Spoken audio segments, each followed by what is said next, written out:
बिस्मिल्लाहिर्रहमानिर्रहीम। Class 1 Urdu period number 5। Period number 5 में बच्चों आज हम करेंगे तफ़हीम इबारत। आप अब सबसे पहले अपनी वर्क बुक का सफ़ा नंबर 42 खोलेंगे। सफ़ा नंबर 42 पे है तफ़हीम इबारत चूहा और मेंढक। ये चूहे और मेंढक की एक कहानी है, यानी कि एक पैराग्राफ दिया जाता है आपको तफ़हीम इबारत में, और उसी पैराग्राफ के मुताबिक ही नीचे चंद सवालात दिए जाते हैं। आपने उन सवालों के जवाब जो है वो उस पैराग्राफ में से ही ढूंढकर नीचे लिखने होते हैं। तो आज का जो हमारा पैराग्राफ है वो है चूहा और मेंढक, यानी इन दोनों की कहानी है। सिंध के छोटे से गांव में एक किसान रहता था। इसका नाम जाहिद था। जाहिद ज़मीनों में हल चलाता और अनाज उगाता था। इसके खेत के पास एक तालाब था जिसमें एक मेंढक रहता था।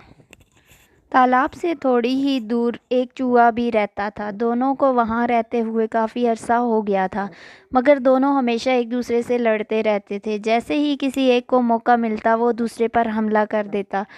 आखिर एक दिन मेंढक ने चूहे से कहा कि अगर हिम्मत है तो खेत के सामने जो बड़ा मैदान है वहाँ आ जाओ। ये सुनकर चूहा बोला, क्या तुम मुझे कमज़ोर समझते हो? चलो आ जाओ। दोनों मैदान में पहुँचे और लड़ाई शुरू कर दी। दूर एक दरख्त पर बैठी चील इन दोनों को काफ़ी देर से देख रही थी। वो उड़ती हुई नीचे झपटी और दोनों को चोंच में दबाकर ले उड़ी।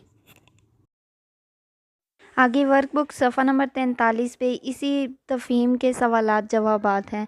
दुरुस्त जवाब के गिर्द दायरा लगाएं। डैश के छोटे गांव में एक किसान रहता था।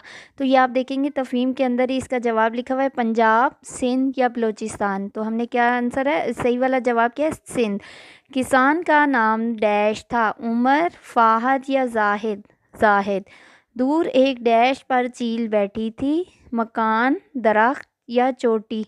दरख्त। दी गई इबारत से 4 इसम तलाश करके लिखें। अब इबारत में देखना है कि इसम किसे कहते हैं। इसम किसी शख्स, जगह या चीज़ के नाम को कहते हैं। तो आपने अपनी इस तफ़हीम में देखना है कि किसी शख्स, जगह या चीज़ का नाम जो भी है आपने वो लिखना है। जाहिद, चील, सिंध, मेंढक। इसी तरह नीचे सवालात दिए हुए हैं कि जाहिद कौन था और क्या काम करता था। तो आपने लिखना है, जाहिद एक किसान था और वो खेतों में हल चलाता था।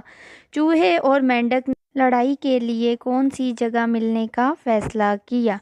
खेत के सामने, मैदान में। इसका जवाब क्या है, खेत के सामने, मैदान में। चूहे और मेंढक की लड़ाई से किसने फ़ायदा उठाया? जब वो दोनों लड़ रहे थे तो उन्हें कौन देख रहा था? एक चील देख रही थी ना दरख्त पर बैठी हुई। किसने फ़ायदा उठाया? चील ने फ़ायदा उठाया। सवाल नंबर 4 है, इस कहानी से आपको क्या सबक मिलता है?